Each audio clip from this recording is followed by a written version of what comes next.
우리가 오늘 읽은 본문은 아담의 톨레도트, 아담의 족보 혹은 계보라고 불리는 장면입니다. 사실 오늘 살펴볼 본문이 족보이기 때문에 아주 긴 본문을 읽었는데요. 이 길기 때문에 지루하다고 느껴질 수도 있습니다. 하지만 오늘 읽은 본문 역시 하나님의 말씀의 일부이기 때문에 다 읽는 것 자체가 의미가 있다고 보이는데요.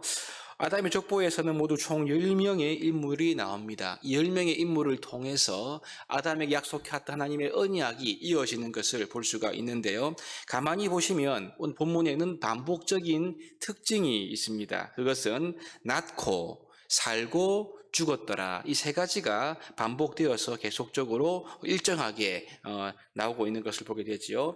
이것은 아담의 범죄의 결과입니다. 아담과 하와가 범죄한 이후에 모든 인생에게 주어진 이 거대한 사이클이 무엇인가? 그것이 낳고 살고 죽었다이지요. 이것은 그 누구도 벗어날 수가 없는 것입니다.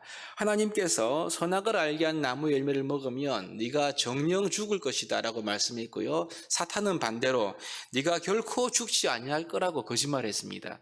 역시 결과는 하나님의 말씀대로 되었죠. 모든 인간은 다 죽게 된 것입니다. 그래서 죄의 결과는 이런 인생의 사이클, 낳고 살고 죽었더라. 그 죽음이라는 결과를 남기게 되는 거죠. 창세기에서 보시면 아벨이 가인에 의해서 죽은 것 말고 이제 여기서부터 죽었더라가 죽음이 등장하고 있는 것을 보게 됩니다.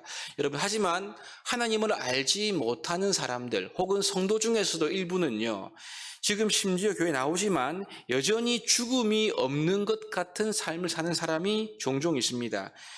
그러니까 낳고 살고 죽었더라 이 세 가지 가운데 오직 살고 여기에만 초점을 두고 살아가는 거지요. 그래서 이 세상에서 성공하는 것에 모든 에너지를 쏟습니다.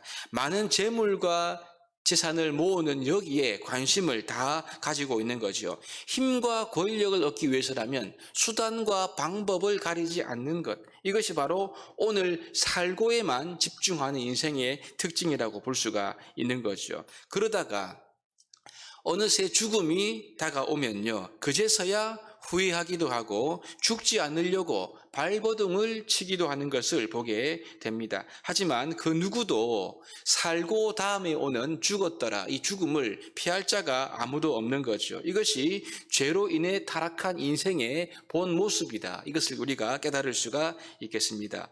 여러분, 우리에게 주어진 인생에는 모두가 다 끝이 있습니다. 우리가 지금은 살고 여기에 해당하지만 언젠가 죽었더라. 이 죽음이 우리의 눈앞에 올 때가 있더라는 거지요. 그러므로 우리의 이 살고는요, 이 현실에서의 살고가 아니라 이 죽음을 준비하는 살고가 되어야 한다는 말씀이죠. 내가 지금 다 가져갈 것처럼 움켜쥐고 사는 인생이 아니라는 것입니다. 다른 인생에게 피해를 주거나 은혜로운 평가, 의미 있는 평가를 받지 못하는 그런 생이 되면 안 되고요. 지금 바로 여기서부터 하나님으로부터 칭찬받을 수 있는, 사람들에게 인정받을 수 있는 그러한 죽음을 준비하는 살고가 되어야 한다, 이 말씀인 거죠. 그러므로 이 새벽 기도할 때 각자의 죽음을 위해서 여러분 기도하시기를 바랍니다. 가장 죽음을 잘 준비할 수 있는 방법이 무엇인가? 그것은 기도이지요. 나의 죽음이 준비된 죽음이 될 수 있도록 기도해야 합니다. 하나님께 영광을 돌릴 수 있는 죽음이 될 수 있도록 우리는 죽음을 위해서 기도해야 합니다. 그리할 때 우리는 복된 죽음을 맞이할 수 있게 될 줄로 믿습니다. 그러면 여러분, 우리가 왜 이 죽음을 준비해야 합니까? 그것은 이 죽음이 끝이 아니기 때문에 그렇죠.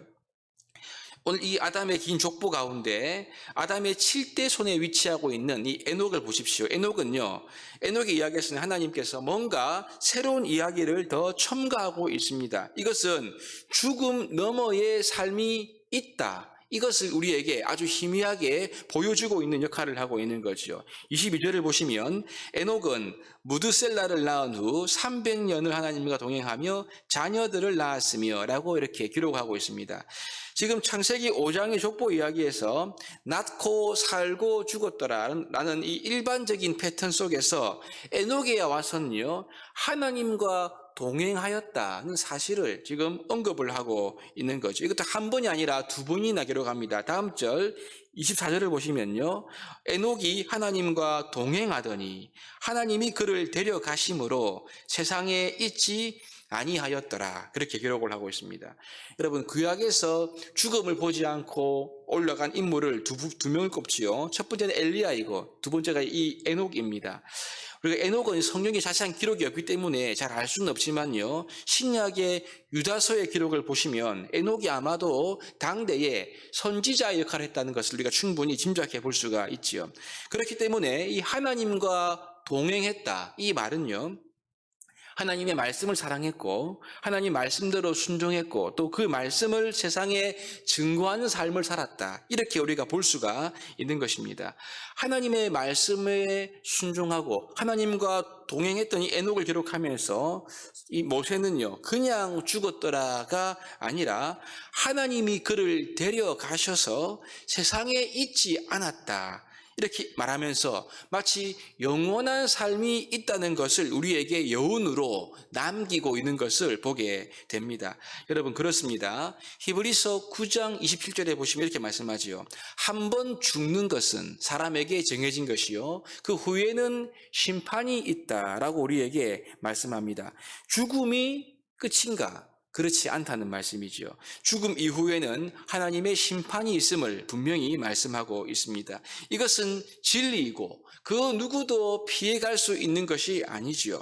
하나님께서 오늘 본문은 아담의 족보를 통해서 우리에게 주시는 메시지가 무엇일까요? 여러 가지가 있겠지만 낳고 살고 죽고를 반복하는 우리 인생에게 죽음 이후의 세계가 존재하고 죽음 이후에는 심판이 있다는 것을 우리에게 알려주고자 하는 역할을 하는 것입니다. 사실 이 오늘 족보가 노아에서 마치고 있는 것을 보게 되지요. 낳고 살고 죽었더라는 일반적인 패턴에서 특별한 내용이 첨가된 두 인물이 있는데 그것은 에녹과 노아입니다. 에녹을 통해서는요. 하나님의 백성, 경건한 백성에게 주어지는 죽음 너머의 삶이 있음을 알려준다면요. 노아를 통해서는 심판이 있음을 우리에게 알려준다라고 볼 수가 있는 것이지요. 낳고 살고 죽고 이것이 전부가 아니라는 것입니다. 하나님의 심판이 있음을 기억해야 하는 거죠. 하나님은 물론 노아를 통해서 세상을 심판하십니다. 하지만 노아를 통해서 또한 구원하시는 것을 또한 보게 되는데요. 여러분 우리가 예수님을 믿으면요. 이 땅의 삶이 전부가 아닌 거지요. 이 땅이 전부가 아닙니다. 우리는 하나님의 약속을 받은 자들이지요. 새하늘과 새 땅, 천국이 우리에게 약속되어 있는 자들이 성도입니다. 그러므로 우리는요, 이 땅에 있는 것만을 위해 사는 존재가 아니지요. 영원한 것을 위해 사는 존재가 성도들인 것입니다. 예수 그리스도를 믿음으로 말미암아 영생의 소망을 얻었고 주님이 재림하실 때 새 하늘과 새 땅에 새로운 영광스러운 몸으로 우리가 참여하게 될 것입니다. 이 소망이기 때문에 우리는 이 땅에서의 살고가 그냥 이 땅에서만 살고가 아니라 죽음을 준비하는 살고가 되어야 하고요. 더 나아가 영원한 나라를 준비하는 살고가 되어야 한다는 말씀이죠. 에녹처럼 그리고 노아처럼 말입니다. 오늘 낳고 살고 죽었더라는 인생의 패턴 속에서 주 예수 그리스도를 믿는 우리들은요.